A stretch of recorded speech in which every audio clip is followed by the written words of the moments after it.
So I went and bought something.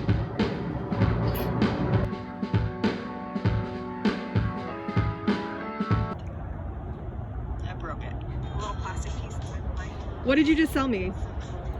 fix on it. 2016 2500 high roof Promaster. Yeah! So since I've been back here, I have been working, and also I have been searching for a van. So the whole story actually started, I got my first position as a park ranger in my dream park, which is Yosemite. The deal with this kind of work is that it's seasonal, and you have to live in government housing, in the park housing, which is government housing, which is not pet friendly. I obviously want to bring sailors, so I heard that some of the parks you can pay just to have like a RV pad with hookups. I started looking back in February for a cargo van to convert. Then, as you know, COVID hit and my offer was rescinded. So then decided to build out my 4Runner instead and go on that big cross-country trip with kind of just no plan in mind. And that's what you've been watching. So since I've been back, I've been applying for next season's positions. Now, the last few months as I've been back, I've been looking for another van to build out. So it took a while because there are very, very few vans available right now. Like, back in February when I was searching, there were I would go to the lots of these used car dealerships, and there were just white vans as far as the eye could see. That same place that I went to last month had 2, I think, and I think those are the only 2 I've seen from them since I've been looking.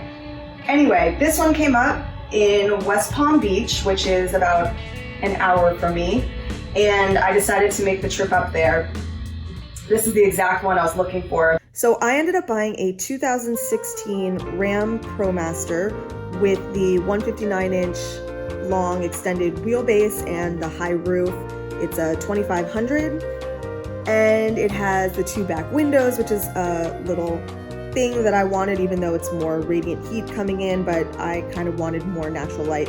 So it ended up having everything I wanted, which is great. Why did I choose the Promaster as opposed to the Transit or the Sprinter?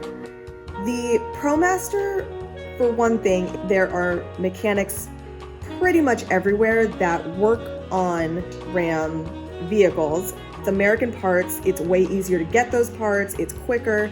So if you remember when I was in Wyoming and I needed to get my back tires patched, I had a really hard time finding a mechanic because it was a Saturday morning. If you're in the middle of nowhere, you might end up stuck somewhere for a few days waiting for a part to come in for the Sprinter. It also has some quirks, from what I hear, that are pretty common to the Sprinter, and they are really expensive to fix.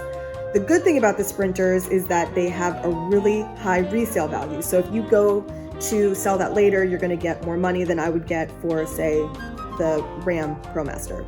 The other thing about the Promaster that I wanted, or that I liked, is that it has more of a square build. So you have less of this curve at the top like you do with the Sprinters or the Transit, which makes it a little bit easier to build, even though nothing is straight in a van. It's a little bit more so, and that also helps with the feeling of openness inside, because when I went into the Transit, for me, it just felt less open. The other thing is I wanted to put the bed across the vehicle, and the Ram Promaster is a little bit wider than the other vans, so you can actually fit the bed across, and that way you have more floor space instead of having to put the bed the long way, like with, long front to back in the van. So basically I liked that I could put the bed sideways and leave more open area for floor space. I bought something. So I'm back today. I bought it yesterday. Just came back today to pick it up and drive it back to Miami. So that's it. I'm driving the van for the first time. It feels really big and really high up and loud because there's a bunch of shelving back there. And this is gonna take some getting used to. This is stressful. It sounds like I'm in a washing machine. There's so much metal. best part is, I found, when I first got to the dealership, I like to go look by myself at first before I get any of the dealers involved, so I kind of just want to sit with my thoughts and have time to look. So I was looking through, and I don't know for what reason, but I decided to look behind the sun visor. It's a really odd and pointless place to look while car hunting, but I decided to pull it down, and I found not one, but 2 scratch-off lottery tickets that were already scratched off, and they were winners. I snagged those real quick in case the color thing didn't work out, and I could at least get my gas money covered. Sorry.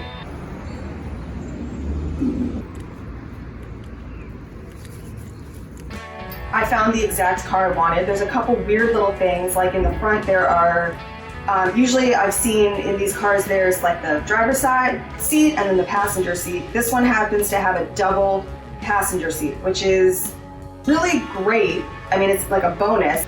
But for me personally, the reason I wanted a van and not a trailer or something like that is because I wanted to be able to walk straight from inside the van to the front to leave if, for safety.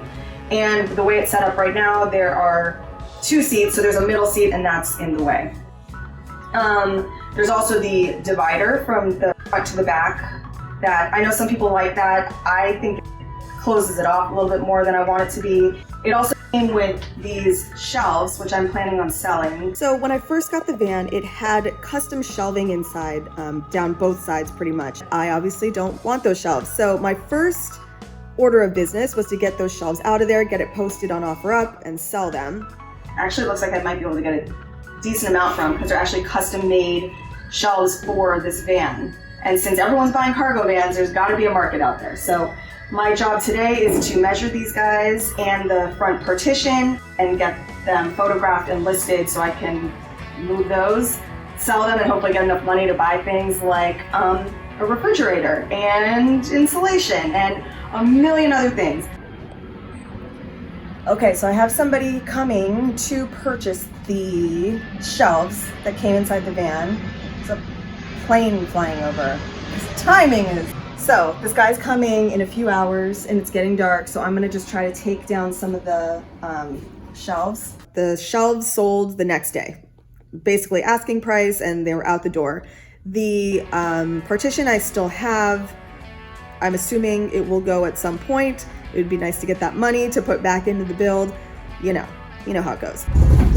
Okay, this is the first time I'm using the van for something. Then I had the opportunity to use the van to help some local restaurants deliver 600 meals with World Central Kitchen. Can you see that? It's a packed house. And I gotta say, the van actually drives better weighted down. Almost like it was supposed to do this kind of stuff.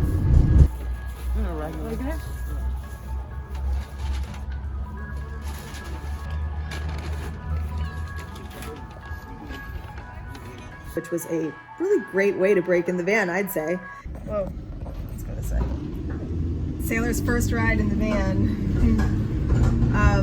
She's not too happy about all those banging sounds in the back. Because empty cargo vans without the rattle traps, it's really noisy. So she's not too impressed yet, but she will be.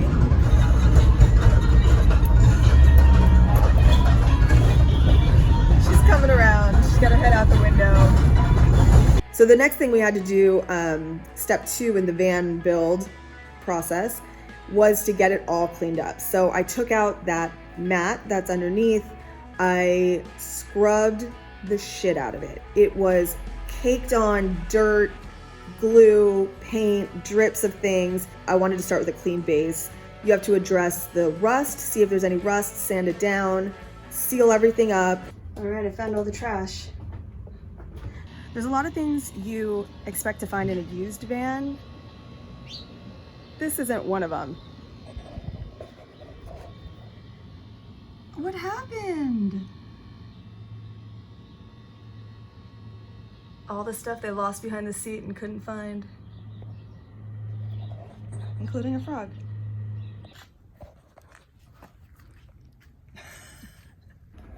So it came with this mat down here, which obviously you can see has some, you know, damage, but this is gonna, I think this is gonna stay down below the subfloor, just as a little extra barrier. So I have to, you know, remove these things here, and I'm gonna hold on to this to keep as an edge, so I have to remove that just to get the mat out, and then this is gonna stay or be put back in, so hopefully I can get it all kind of cleaned up. Okay, so yesterday I took out the mat that was on the floor, and what I'm gonna do today is I'm really just going to scrub the crap out of this place. There's just dust and dirt, and just kind of see if there's any rust. Like all of this stuff, I have to see if there's anything rusting, just to check on it, you know, this kind of stuff. Then I have this stuff here that I'm gonna try to do just like a little coating on this just to protect it. So that's the plan for today. Now I just have to scrub. So what we're gonna do now is we're sweeping. We're gonna sweep all of this out of here, and then I will probably just hose the whole thing down.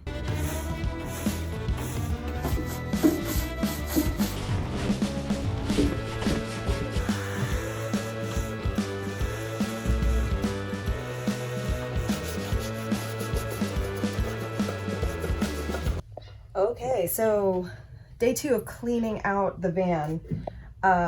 Yesterday I pretty much just spent the day like scrubbing black gunk from under the mat. So that's all mostly gone. So I was actually in here with the hose, like hosing everything out, and I got most of it out. So today I'm just gonna kind of do round 2. Then after that I can kind of assess if there's any rust, which I saw a little bit down on the floor closest to the sliding door. I can just scrub those down, make sure there's no like loose rust, and then I'm gonna just go around and touch up all these spots where the paint is peeled off from just being used as a construction vehicle before I got it. Pretty much just scraping it with the wood at this point. Like that.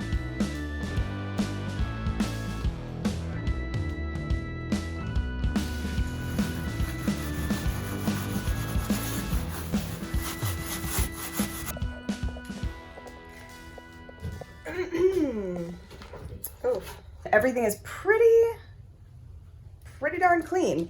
So today I'm addressing just the rust spots. So mostly they're over here by the door area, like these kind of little things. So I just want to address them before they become bigger issues once they're covered up, because moisture is always a consideration in a van build. So that's what I'm working on today. So yeah, I have, what do I have? This guy.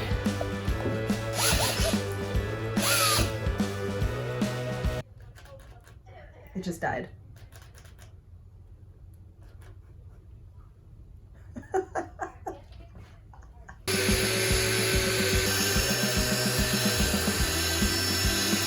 Two drill batteries died back to back, and then I started using just sandpaper just because I had it and I wanted to keep going. And it's actually kind of working better, but it is tiring. I damn near sanded off all my fingerprints at this point, like I'm in 7 or something.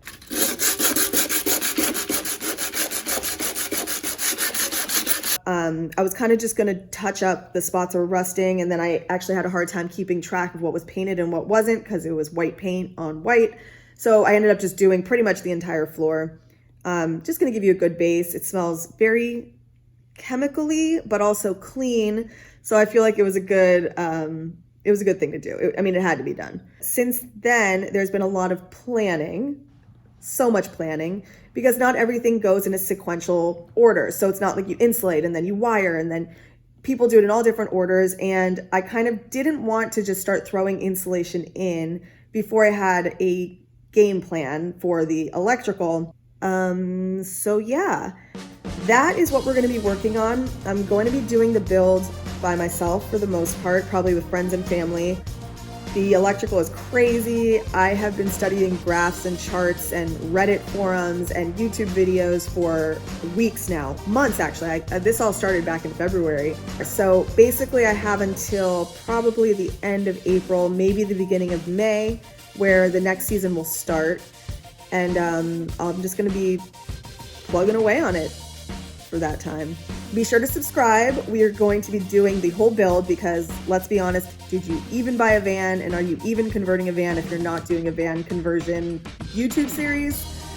Probably not. Also, side note, if I use the term van life, I'm being sarcastic and partially trying not to throw up in my mouth. I hate that term, van life. It feels so cringy, but it is what it is. We're doing what we're doing.